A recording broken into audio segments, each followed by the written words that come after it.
Ballot boxes are getting set on fire. This happened in Oregon and Washington yesterday. Now in Portland, Oregon, thankfully fire suppressant inside the ballot box protected virtually all the ballots, with reportedly only 3 damaged there, and they were still intact enough for election officials to identify whose they were and get in touch with them. But then, 15 miles away in Vancouver, Washington, that's a different story. Hundreds of ballots got destroyed in a ballot drop box fire that officials say is likely connected to the first incident. And a very key thing there is that Vancouver is the biggest city in Washington's 3rd congressional district, which is expected to be one of the closest House races in the country. And while there was a fire suppression system at this drop box in the district, it just didn't work. With Clark County Auditor Greg Kimsey explaining, the majority of the ballots are completely destroyed and the remaining ballots are severely damaged and very, very wet. So that's not to say that these votes are necessarily gone forever, because we're far enough away from the election that voters who may have dropped off their ballots at either of these affected drop boxes this weekend are being asked to get in touch and told their votes will be counted. With also the Washington Secretary of State's office reminding voters that they can actually check online to see if their ballot had been marked as returned and ask for a replacement if necessary. And then, in addition to that, officials are putting measures in place to try and keep something like this from happening again. Like for example, with the situation in Washington, county officials are increasing how frequently ballots are being picked up and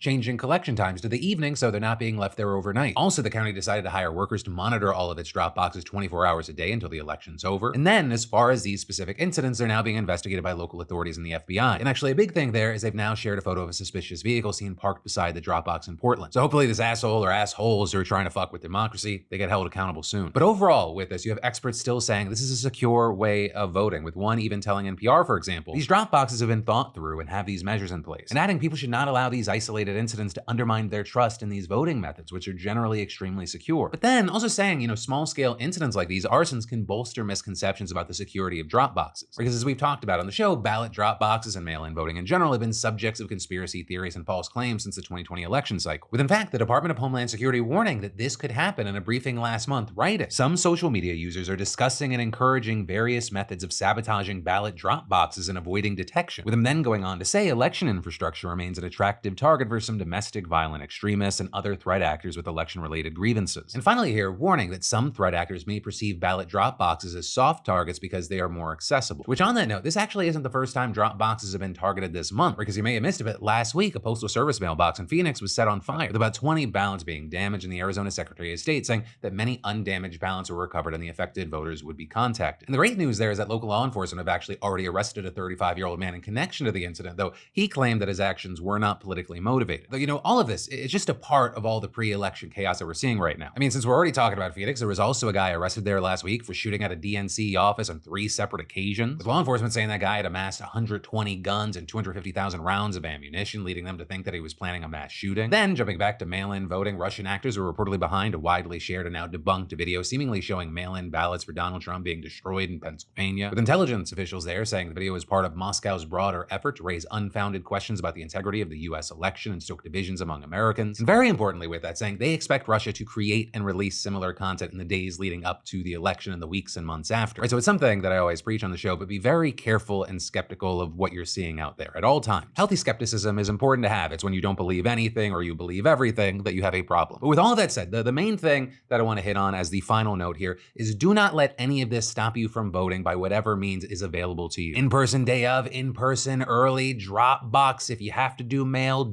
though keep in mind when you are sending it. There are going to be more fights about what votes to accept by mail, when they come in, etc. But the most important thing here is do not let anything dissuade you from voting. Just do it. And, of course, push your like-minded friends and family to do the same. Oh my god, election day's in a week. Hey, thanks for watching, and I hope you enjoyed this clip from the full Philip DeFranco show. And also, a big thanks to Squarespace for sponsoring our Clips channel. Turn your passion into profit over at squarespace.com/Phil, or use the QR code. Because whether you're launching a business or a lucrative side hustle, your website is your digital business card. It's the only space where you control the story, no algorithms or distractions. And with Squarespace, it's so easy because they got a ton of stunning professional templates with drag and drop editing that makes site design incredibly simple, no coding required. So get started for free at squarespace.com/Phil, or scan the QR code on screen and use code Phil for 10% off when ready to launch. Squarespace.com/Phil.